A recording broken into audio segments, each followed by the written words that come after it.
क्यों दिन प्रतिदिन इस देश में पेपर लीक के मामले बढ़ते जा रहे हैं? क्यों युवाओं का गला घोटा जा रहा है? युवाओं की उम्मीद और आशा का गला घोटा जा रहा है। नमस्कार दोस्तों, आप सभी का स्वागत है एक बार फिर से हमारे YouTube चैनल पर। दोस्तों, चैनल को सब्सक्राइब जरूर करना, चैनल को लाइक ज़रूर करना। दोस्तों, आप लोग वीडियो देख लेते हैं परंतु ना तो आप चैनल को सब्सक्राइब करते हैं और ना ही लाइक करते हैं। तो आइए आज बात कर लेते हैं क्यों दिन प्रतिदिन युवाओं की इस देश में दुर्दशा होती जा रही है, क्यों पेपर लीक हो रहे हैं। जैसा कि आप सभी जान लेते हैं, इस देश में पिछले 2-3 महीनों से लगातार पेपर लीक के मामले सामने आ रहे हैं। तो विस्तार से चर्चा कर लेते हैं आज। सबसे पहले बात कर लेता हूं, यूपीएससी का एग्ज़ाम हुआ था दोस्तों, उसकी कट ऑफ बहुत हाई गई। ऐसी हाई कट ऑफ पिछले 15-20 सालों में कभी नहीं गई जो कट ऑफ इस बार गई है 2026 में। स्टूडेंट या बच्चों का दावा यह भी था कि 13 लाख में नौकरियां दी गई। उसके बाद बात कर लेते हैं, दिल्ली पुलिस ड्राइवर के लिए एग्ज़ाम हुआ था दोस्तों। उस एग्ज़ाम में जब एग्ज़ाम का रिज़ल्ट आया तो उसकी भी बहुत हाई कट ऑफ गई दोस्तों। उसमें भी 15 लाख या 13 लाख में नौकरी दिलाने का लेकर के बहुत ही चर्चा में बात रही है, वायरल रही। ठीक है दोस्तों, उसके बाद बात कर लेते हैं जो हमारा नीट का एग्ज़ाम हुआ था।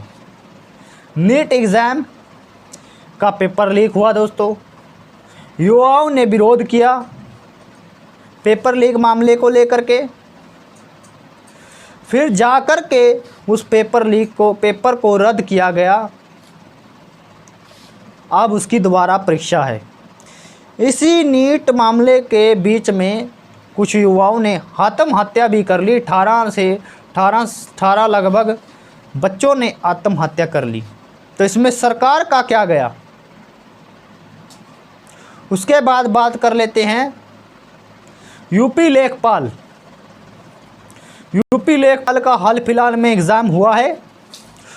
उस एग्ज़ाम में भी धांधलियां और पेपर लीक के मामला पाया गया। युवा इसको लेकर के लगातार प्रदर्शन कर रहे हैं, परंतु सरकार या शिक्षा मंत्री की कोई भी उस पर जवाबदेही नहीं आ रही है या कोई दिलासा तक नहीं आ रहा है बच्चों को लेकर के। उसके बाद बात कर लेते हैं एसएससी जीडी कांस्टेबल, जिसकी हाल फिलहाल में परीक्षाएं चली हुई हैं।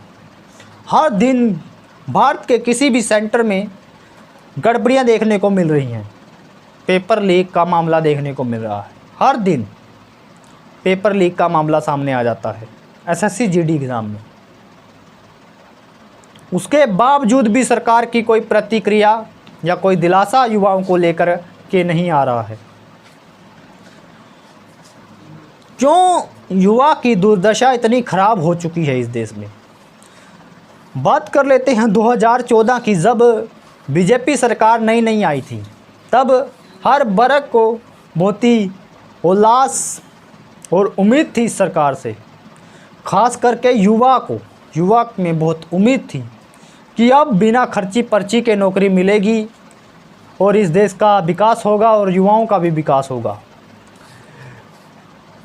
शुरुआती 10 सालों में सरकार ने अच्छा काम किया, परंतु जैसे ही 15 में ये तीसरे कार्यकाल में सरकार आई तो काम करना थोड़ा नीचे चला गया और 2026 में आकर के बिल्कुल ही दुर्दशा हो गई इस देश की, खासकर युवा की। आज के समय में जितना निराश युवा है उतना ही निराश कोई नहीं होगा, क्योंकि युवा को हर तरफ से युवा का दमन हो चुका है इस सरकार में। पहले तो भर्तियों को लेकर के वेट करना पड़ता है कि भर्तियां कब आएंगी। फिर भर्ती आ गई तो एज को लेकर के छूट मांगनी पड़ती है कि हमें आंदोलन करने पड़ते हैं, हमें छूट दो। भर्ती 20 सालों से नहीं आई थी और मेरी ओवर एज हो चुकी है। उसके बाद यदि पेपर हो भी जाता है तो पेपर लीक का मामला सामने पाया जाता, पेपर लीक हो जाता है। चलो पेपर लीक भी हो गया तो फिर ये कोर्ट में चला जाता है। कोर्ट में से फैसले लगभग 15-20 40 साल लग जाते हैं, फिर युवा को नौकरी मिलती है। ऐसा सिस्टम हो चुका है इस देश का। आशा जगा कर के इस सरकार ने युवाओं का गला घोटने का कार्य किया है। बहुत ही दुर्दशा हो चुकी है युवा की इस देश में। सरकार ना तो कोई बयानबाजी दे रही है युवाओं के भविष्य को लेकर के, और शिक्षा मंत्री हमारे चुप्पी साध रहे हैं, वो बोलने का नाम नहीं ले रहे हैं। इस तरह का सिस्टम चला हुआ है देश में। जागो युवा जागो, अपने अधिकारों के लिए जागो। चैनल को ज़्यादा से ज़्यादा सपोर्ट जरूर करें, चैनल को सब्सक्राइब जरूर करें। धन्यवाद दोस्तों।